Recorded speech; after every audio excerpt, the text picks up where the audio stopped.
1 Timóteo, capítulo 6, verso 20 e 21, encerrando hoje a epístola de Paulo, a primeira epístola de Paulo a Timóteo. 1 Timóteo, capítulo 6, verso 20 e verso 21.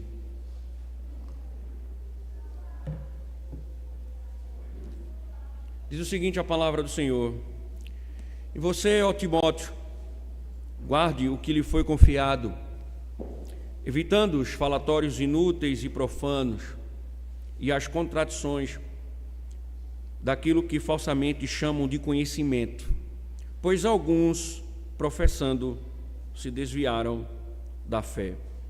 A graça esteja com vocês. Ó Senhor, Tua palavra lida, Tua palavra, ó Deus, proclamada, rogamos, Senhor, mais uma vez as Tuas misericórdias, para que fielmente, Senhor,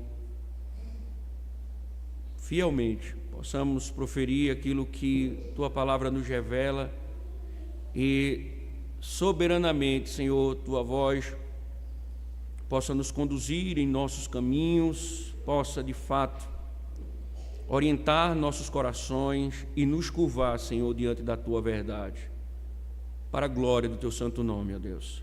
Fala ao Teu povo, para a glória do Teu santo nome, em nome de Cristo. Amém. Podeis sentar, irmãos.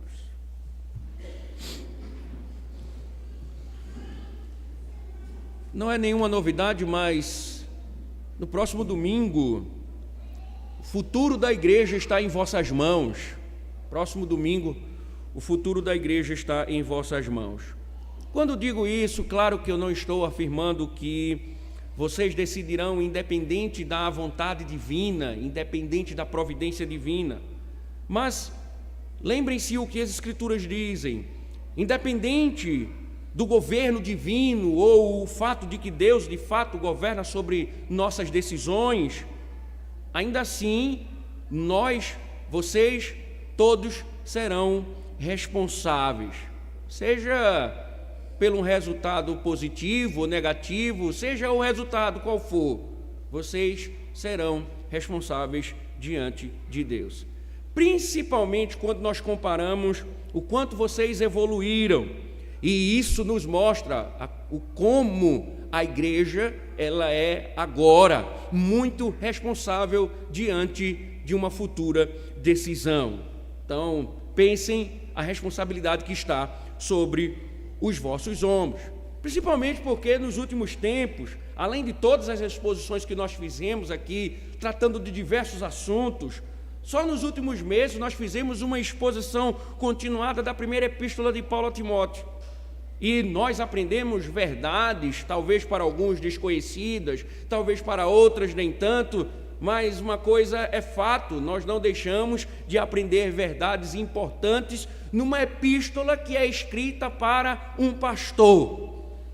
Nós vimos, por exemplo, qual é a principal atividade pastoral, que muitas vezes nós confundimos qual é, de fato, a atividade principal do pastor. Nós vimos o interesse de Paulo para que Timóteo trate com dureza os falsos mestres. Nós vimos também o quanto Paulo exortou Timóteo diante da responsabilidade que ele tinha para com o pastoreio dos membros. Paulo chegou a tratar sobre quem deve pregar, quem deve dirigir a liturgia. Ou seja, se nós olharmos para o todo da epístola dele a Timóteo, nós podemos observar uma lista de princípios, de verdades, de fundamentos que devem permear não somente a vida de um ministro, mas também a vida da própria igreja. Então vocês não podem dizer mais: não sabíamos de tal coisa, não tínhamos tal conhecimento. Por isso enfatizo: vocês serão muito responsabilizados, porque vocês não são mais ignorantes. Logo, o que se espera de todos? O que se espera de todos? O que se espera? Qual o princípio que se deve ter para domingo que vem? É simplesmente seguir as ordens do Senhor, a vontade de Deus, suas orientações. Da mesma forma, irmãos, Paulo escreve a Timóteo e ensinara, como nós vimos, muitas coisas. Paulo ensinou toda a vontade divina. Paulo mostra que todos os seus ensinos são ensinos do próprio Cristo à igreja.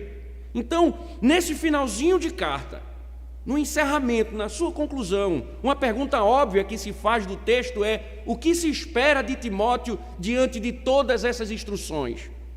O que se espera de Timóteo diante de tudo aquilo que Paulo vem orientando o pastor da igreja de Éfeso? O que é que se espera?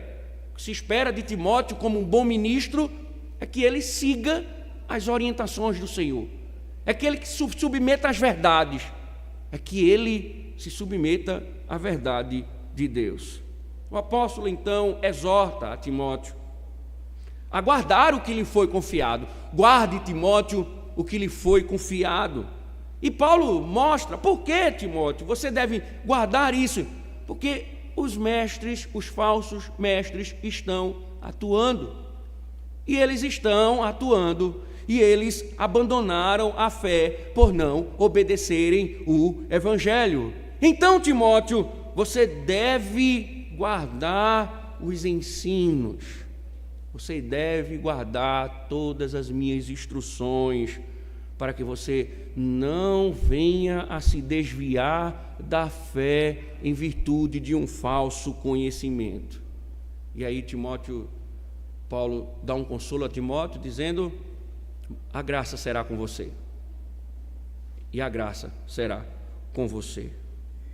Sempre você contará com a graça divina. Então, o que se espera de Timóteo?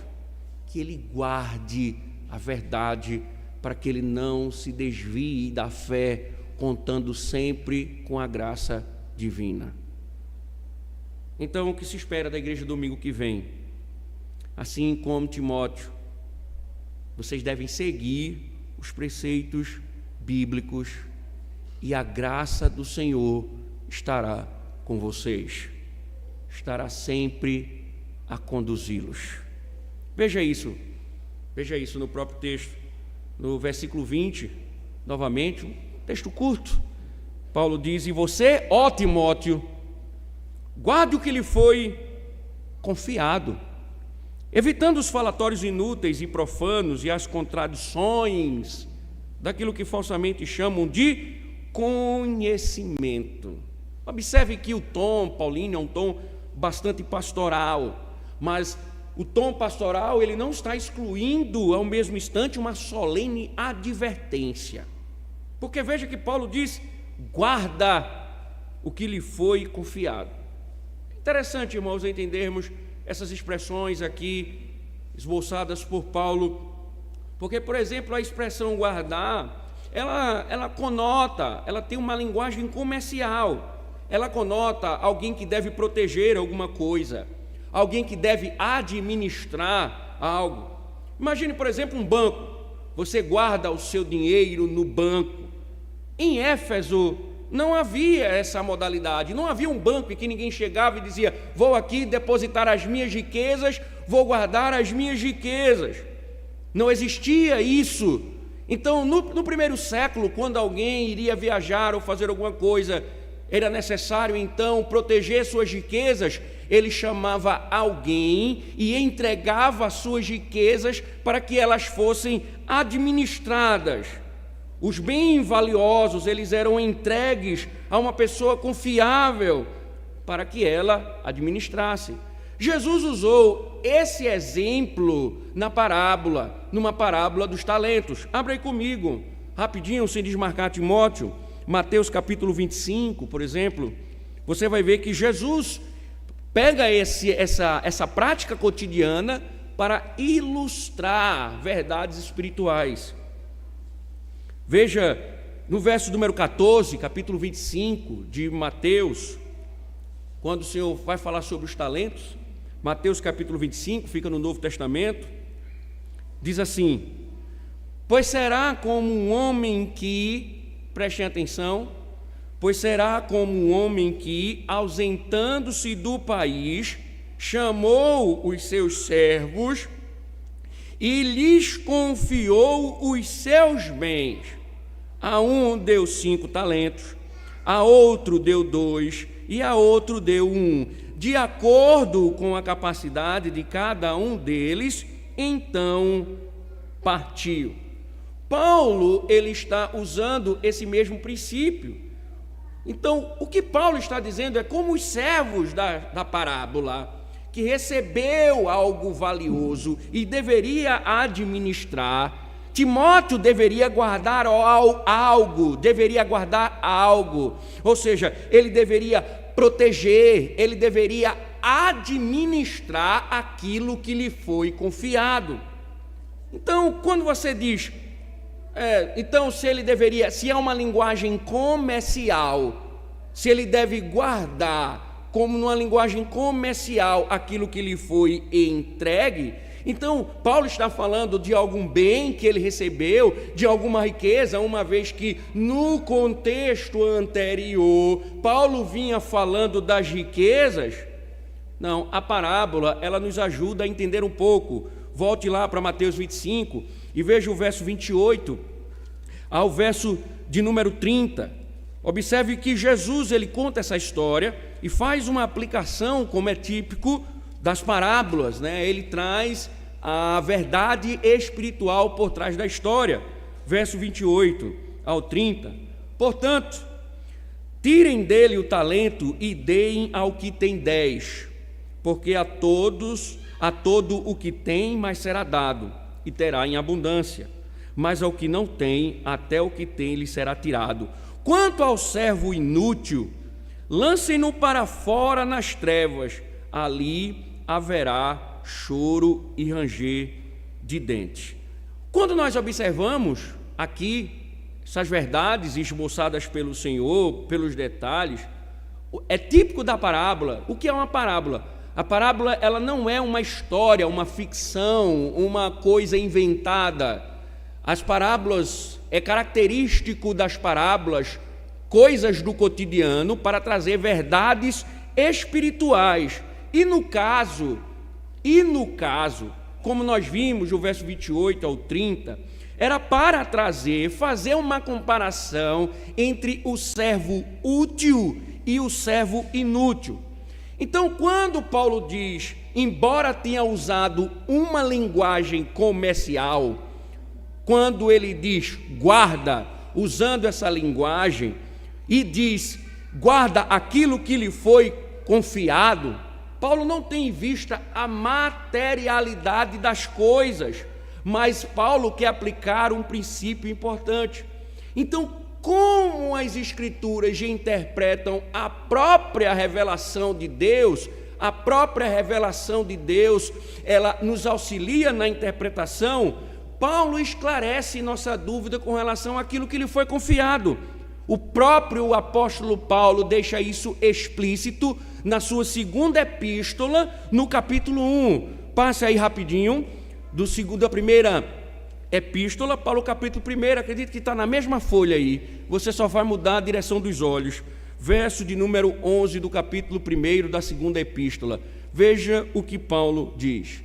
Para este evangelho eu fui designado pregador, apóstolo e mestre, e por isso estou sofrendo estas coisas, mas não me envergonho, porque sei em quem tenho crido, e estou certo de que Ele é poderoso para guardar aquilo que me foi confiado até aquele dia. Mantenha o padrão das sãs palavras que de mim você ouviu com fé e com amor que há em Cristo Jesus. Verso 14. Por meio do Espírito Santo que habita em nós, guarde o bom tesouro que lhe foi confiado. Então, o bom tesouro aqui é o Evangelho. O que lhe foi confiado é o Evangelho. Então, o que Paulo está dizendo é que ele deve guardar, proteger o Evangelho, aquilo que é valioso. O Evangelho é visto como um tesouro que deve ser guardado e administrado.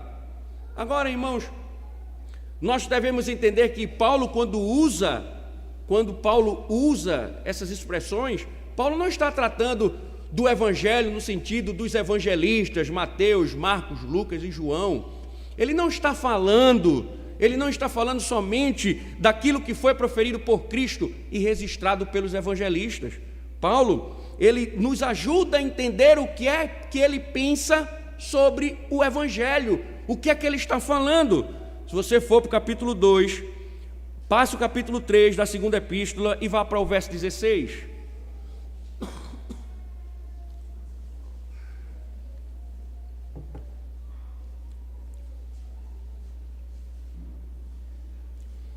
Segunda epístola de Paulo a Timóteo, capítulo 3, verso 16. O que é que Paulo, quando fala sobre o evangelho e escritura, ele fala sobre somente os evangelistas ou somente sobre suas palavras?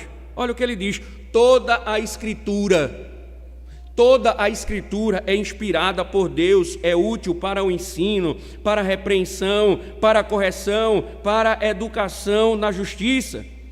Observe, quando ele diz toda a escritura, Paulo compreende toda a revelação de Deus, toda a vontade de Deus, tudo aquilo que Deus falou através dos profetas, através dos reis, através dos sacerdotes, através dos evangelistas, inclusive através dos apóstolos. Então, tudo aquilo que lhe foi confiado tem a ver com o ensino do evangelho, que inclui também o ensino do próprio Paulo. E nós vimos isso no primeiro capítulo. Paulo deixa claro que são instruções do Senhor, é a vontade de Deus, e Timóteo deve guardar tudo aquilo que lhe foi confiado. John Kelly comenta dizendo que Paulo exorta Timóteo a guardar, não simplesmente as instruções específicas que lhe foram dadas para a realização da sua incumbência, mas conforme o contexto afirma e confirma a pura fé do evangelho que ele, como delegado apostólico, foi encarregado de guardar. Assim como eu recebi a incumbência de guardar o evangelho, guarde, Timóteo, aquilo que lhe foi confiado. William Hendrickson também, ele acrescenta dizendo que o termo evangelho não pode ser pensado de outra forma, ele deve ser tomado no sentido mais amplo, como abarca toda a escritura. Isso inclui naturalmente o que o apóstolo está escrevendo na presente carta, todas as ordens dadas a Timóteo e todo o ensino que está na epístola contém a vontade de Deus. Então, Timóteo, guarde as minhas instruções, porque essa também é a vontade de Deus. Em outras palavras, irmãos, cada sentença era uma riqueza espiritual para a vida de Timóteo e para a vida da igreja. Caberia então, Paulo está dizendo, exorto, ó Timóteo. Paulo não está dando um conselho, Paulo não está pedindo um favor, Paulo, com autoridade apostólica, está ordenando a Timóteo: eu ordeno a você, Timóteo, guarde o que lhe foi confiado. É o que espera de você depois de todas essas instruções. Guarde o que lhe foi confiado. Cabe a Timóteo guardar aquilo que lhe foi confiado. O que isso implicava para Timóteo, irmãos? Implicava para Timóteo proteger o evangelho e administrar o evangelho. Paulo, ele já deixou isso explícito. Paulo agora está resumindo, mas ele já deixou isso explícito. Volte para o capítulo 4 da primeira epístola e observe comigo. Veja que Paulo, no capítulo 4, ele diz, no verso 11, que ele deve ordenar e ensinar o evangelho. Veja, 1 Timóteo 4,11, ordene estas coisas. Lembra quando nós falamos sobre a palavra ordenar, que Timóteo estava ali não para dar conselhos à igreja. Timóteo não estava ali para dar sugestões à igreja. Timóteo deveria ordenar aquilo como sendo a vontade de Deus. com autoridade, levar a igreja a obedecer. Paulo disse: ordene estas coisas e ensine-as. Também disse que deve haver dedicação. Veja o verso 13, Paulo dizendo: até a minha chegada, dedique-se à leitura pública das Escrituras, à exortação e ao ensino. E que a vida dele, Paulo diz, a vida dele e da igreja dependem do Evangelho. Veja o verso 16: cuide de você mesmo e da doutrina, continue nestes deveres, porque fazendo assim, você salvará tanto a si mesmo como aos que o ouvem. O que ele então, Timóteo, deveria fazer era seguir à risca todas as instruções do Senhor através do apóstolo, todas as palavras do Senhor que o Senhor revelou à sua igreja. Irmãos, devemos aprender com isso que um ministro, que um pastor, ele não tem a liberdade de criar a sua própria teologia. Ele não foi posto na igreja para criar a sua própria teologia. Pastor, ele não tem seu próprio evangelho. Pastor não tem a sua própria doutrina.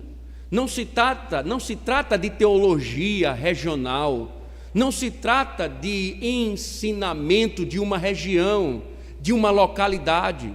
O pastor, ele foi posto não para ter o seu próprio evangelho. O pastor, ele não prega a sua própria epístola. O pastor não orienta a igreja a partir de sua própria epístola. Ele não cria nada, mas sim, ele só proclama aquilo que recebeu. Exorta o Timóteo a guardar aquilo que você recebeu. A função do pastor não é outra coisa a não ser instruir, ensinar, mostrar aquilo que ele recebeu do Senhor. É isto que a igreja deve esperar do seu pastor, que ele proclame aquilo que lhe foi confiado. A igreja, ela deve clamar por isso, orar por isso, para que o ministro do Evangelho, quando suba ao púlpito, ele não venha trazer aquilo que Deus não ordenou, mas que ele deva instruir a partir da verdade que lhe foi confiada. Ele não está aqui para ensinar outra coisa a não ser aquilo que o Senhor ordena. Philip Graham diz que a sugestão aqui é que a mensagem cristã não é algo que o ministro tem de descobrir. O pastor não vive a descobrir segredos escondidos por trás da revelação. O pastor não vive a descobrir doutrinas que ninguém nunca descobriu. O pastor não vive a investigar coisas que ninguém investigou. Não existe, irmão, nada, meu irmão, minha irmã, nada, teologicamente falando, que não tenha sido dito ou pregado na história.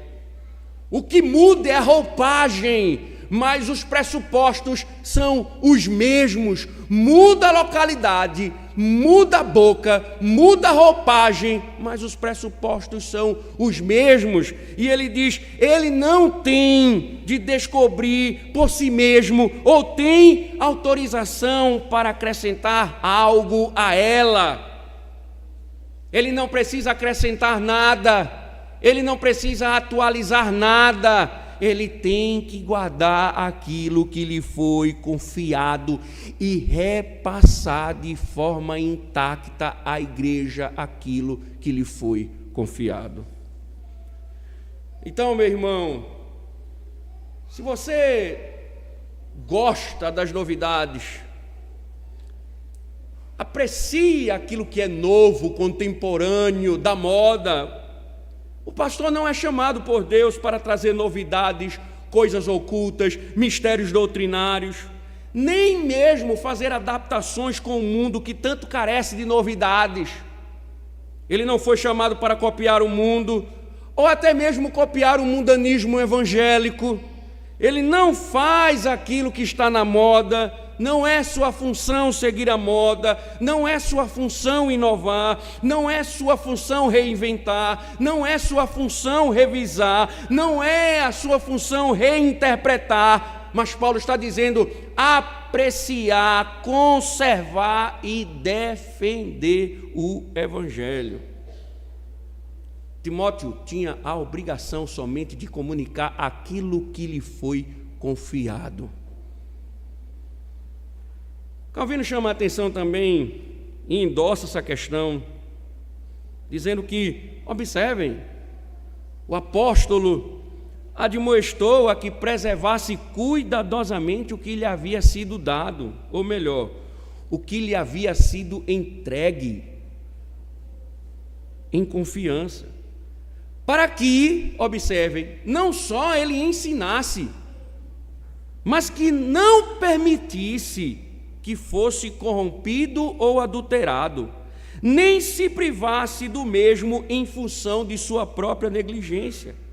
Isto é, irmãos, o apóstolo Paulo está instruindo a Timóteo não somente a conservar, a administrar, mas também a preservar a verdade.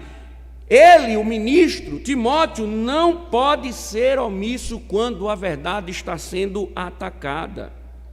Observe, irmãos, que foi por isso que Paulo, porque o que é que nós precisamos entender? Nós, primeiro, vivemos num mundo pós-moderno em que não existe verdade. Então tratamos o erro, a heresia, como uma opinião. Então cada um segue o seu Deus, cada um segue sua verdade, cada um tem sua forma de culto, cada um faz da forma que bem entende, e é todo mundo servindo a Deus de jeito diferente, e é todo mundo aceitável. A perspectiva paulina não é assim. Primeiro, a heresia, ela é vista como heresia. E se você recordar bem, Paulo disse a Timóteo: você vai ficar em Éfeso a fim de que você combata os falsos mestres, para que eles não ensinem outra doutrina. Veja, não é só pregar a verdade, não é só falar a verdade, não é só proclamar a verdade. Paulo coloca Timóteo na igreja de Éfeso para também defender a verdade contra o erro, atacar o falso ensino, acabar com a heresia na igreja. O que Paulo está dizendo é que também é função do ministro do Evangelho se erguer em defesa da verdade. Não é somente proclamar a verdade, mas também defender a verdade.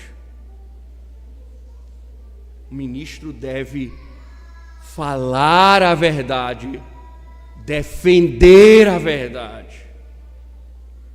O ministro deve proclamar a verdade e defender a verdade de qualquer erro. Então, meu irmão, minha irmã, o que vocês procuram na eleição do próximo domingo? Novas ideias, novas experiências espirituais, inovações, pragmatismo, seguir a moda da gospelândia, que hoje deve estar no forró massa e amanhã também.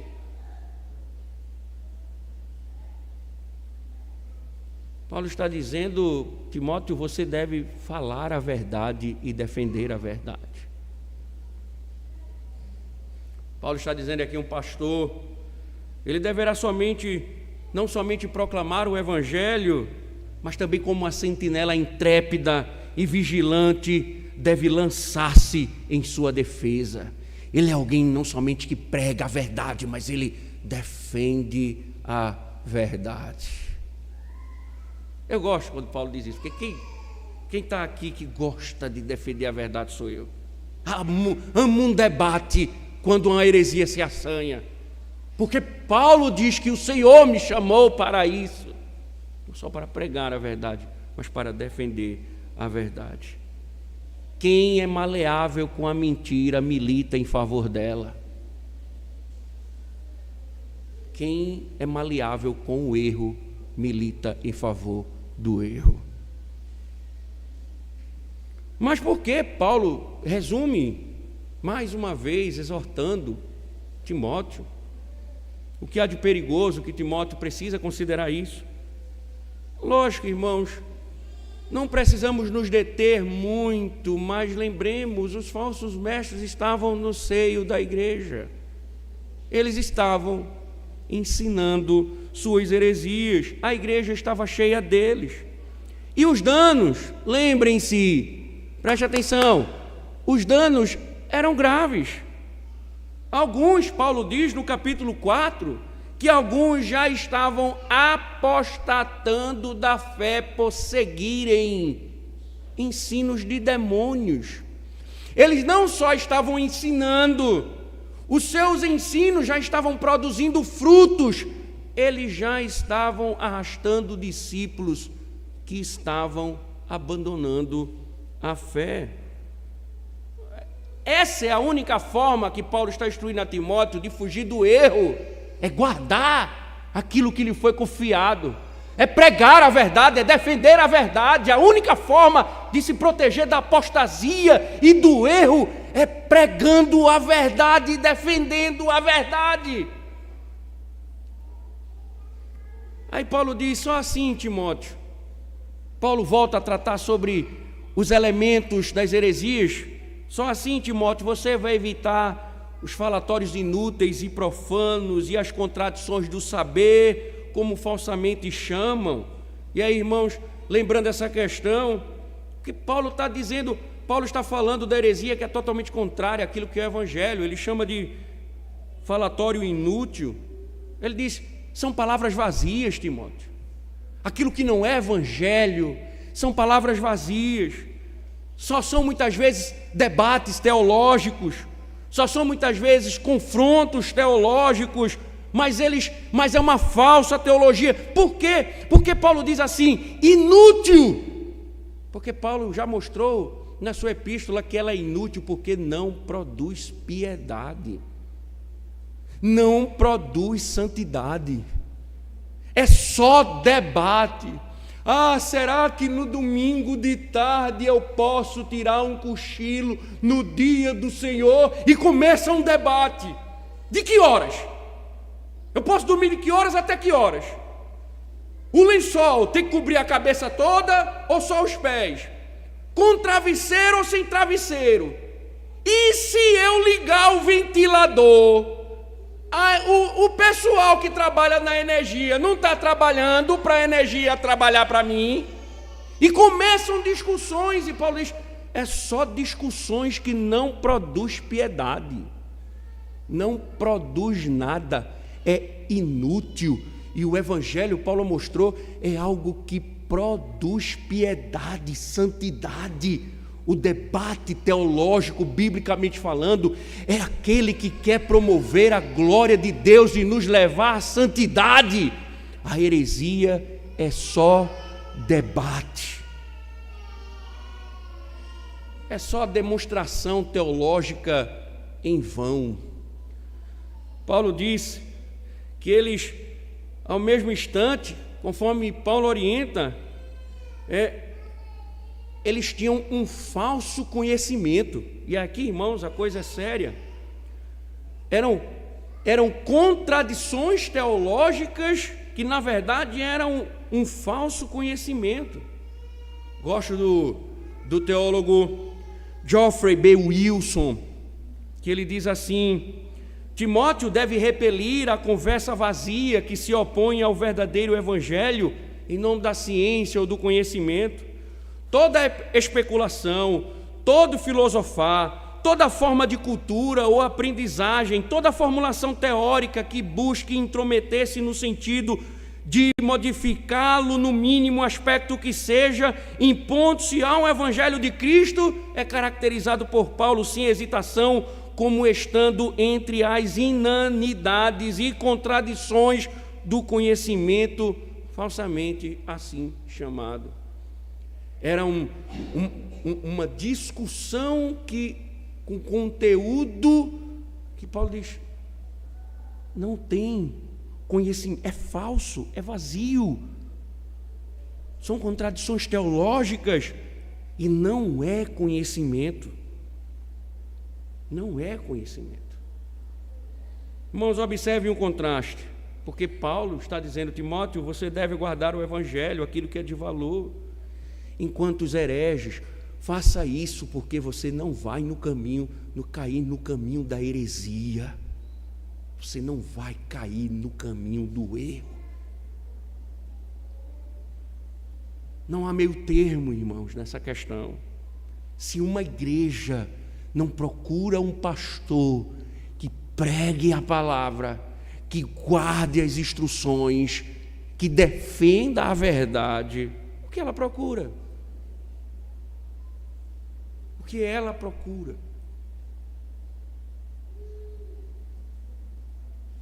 Há muitas igrejas, irmãos, que não estão preocupadas com a verdade. Querem um pastor com um currículo que atenda às suas expectativas.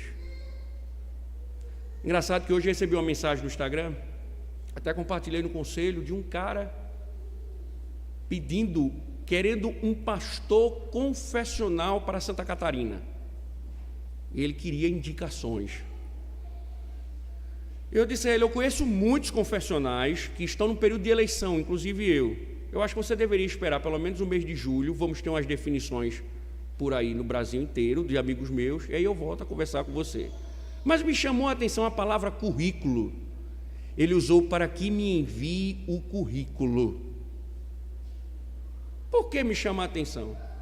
Porque o que eu conheço de igrejas que vêm com essa conversa de pastor enviar currículo, não é para saber se o pastor é fiel, não é saber se o pastor prega a verdade, não é saber se o pastor defende a verdade, é porque elas querem alguém que se encaixe no perfil delas. É alguém que faça o que eles querem.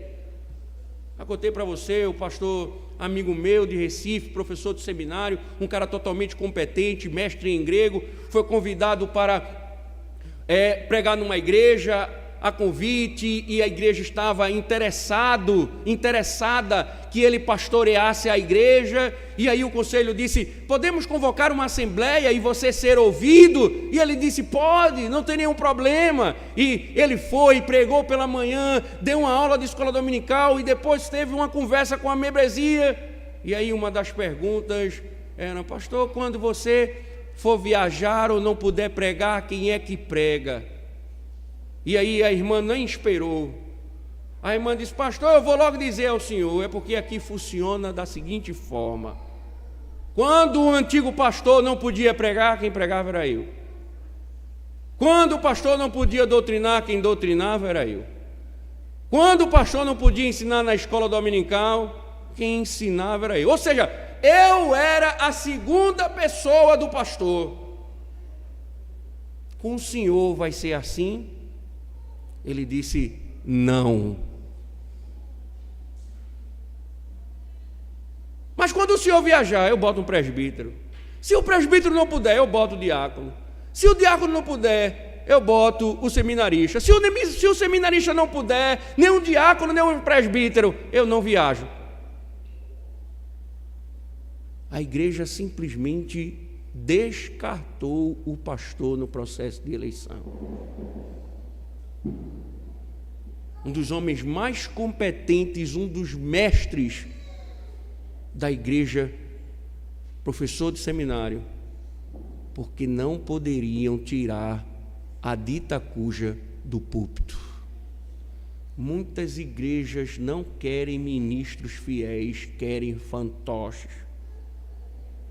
E Paulo está dizendo, aquilo que se opõe ao evangelho é contraditório, é o caminho da heresia, ainda que todo mundo esteja fazendo, mesmo que todo mundo esteja aceitando, compactuando, Paulo está dizendo, Timóteo, a única maneira de você se manter fiel é você guardar aquilo que lhe foi ensinado, porque se você não fizer isso, você vai enveredar pela heresia.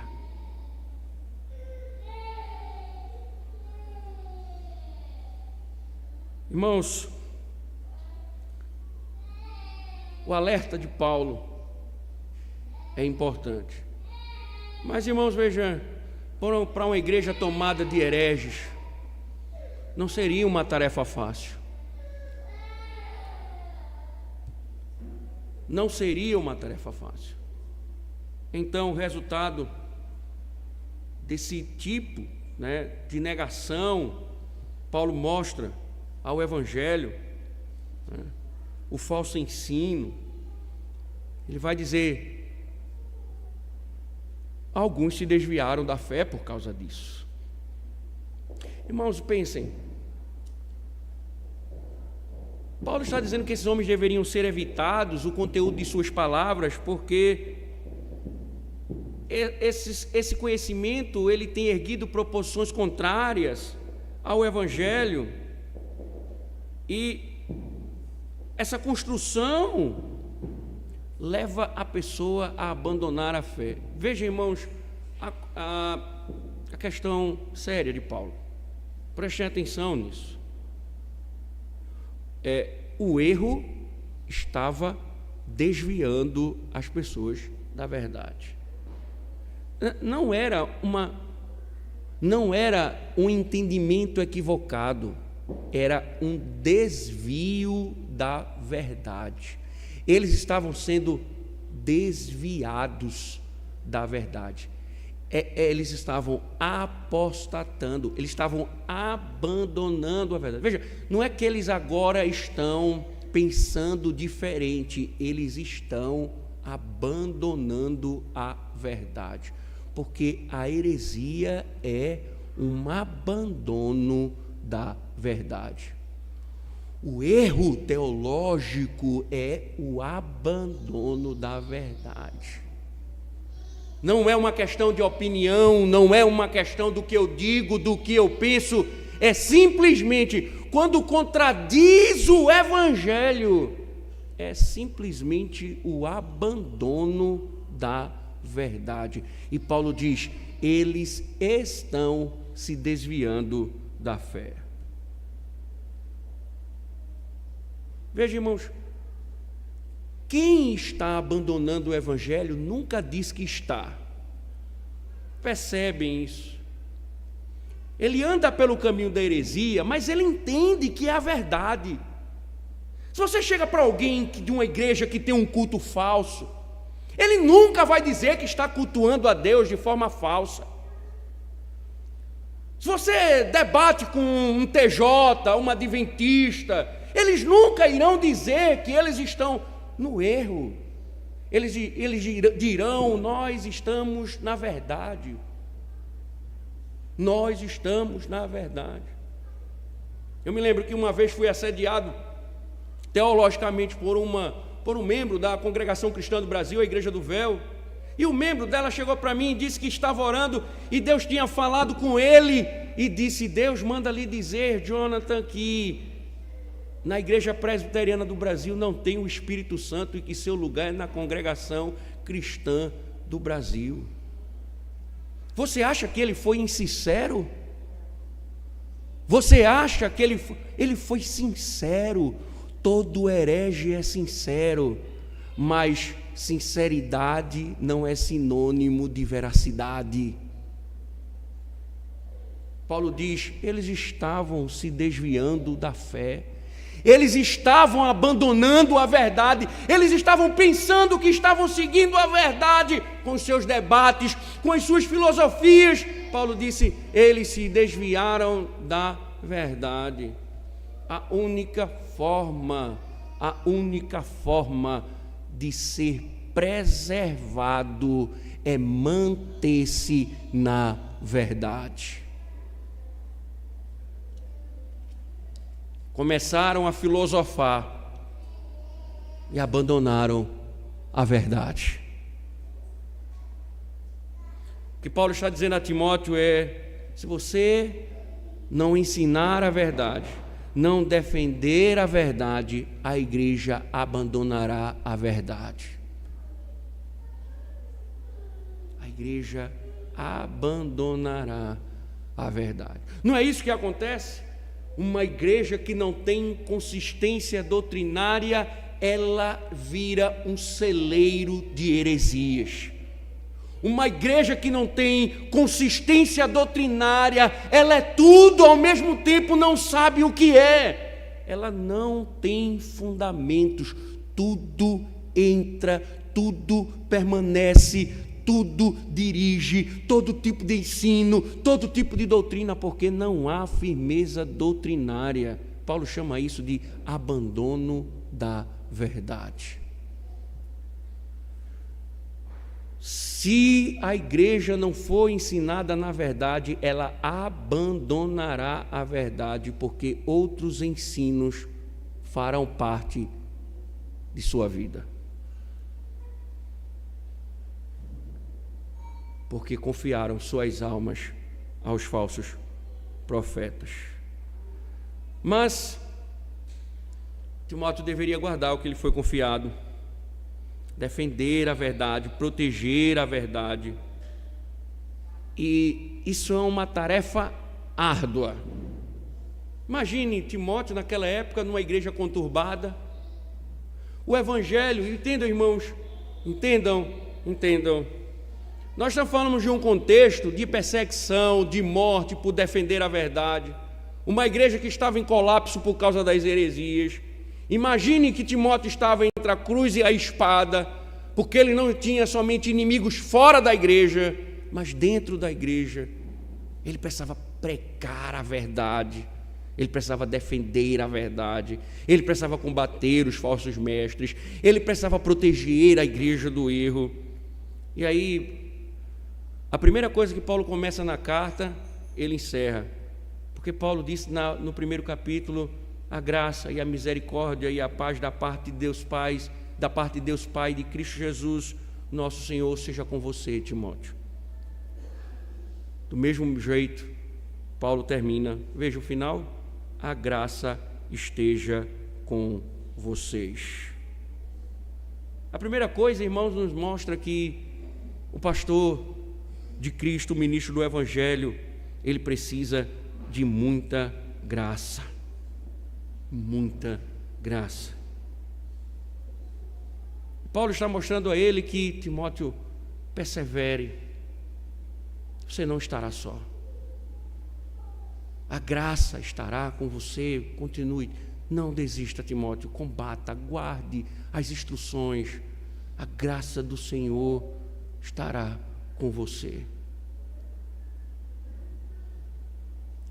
Poder de Deus, Paulo chega a dizer na epístola dele aos Coríntios, foi o poder de Deus. Como é importante a graça na vida do ministro, meus irmãos.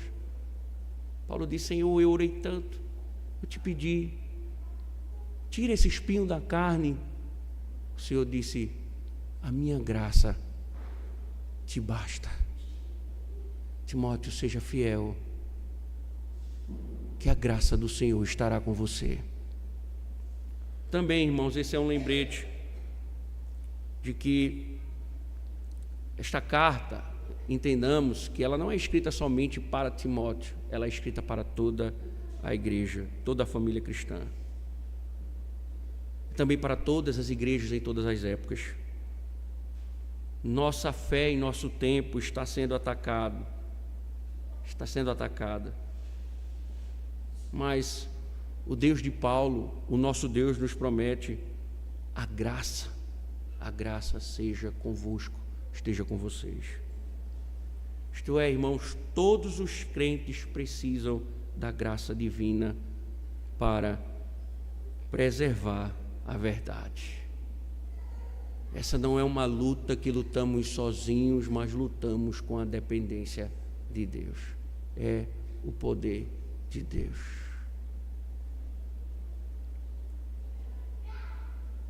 O que nos fortalece é isso, é que a graça do Senhor haverá de sustentar aqueles que guardam aquilo que lhe foi confiado. A graça estará a conduzir todos aqueles que andam na verdade. Então, irmãos, diante do exposto, não tem como vocês dizerem mais: não sabíamos de tais coisas. Por isso vocês serão bem mais responsabilizados, pois não são mais ignorantes. Se vocês decidirem ou desejam as inverdades, que Deus tenha misericórdia de vocês. Agora, se vocês seguirem as Escrituras, seja independente do resultado, se vocês seguirem as Escrituras, a graça do Senhor estará sobre vocês e sobre a vida do futuro ministro de vocês.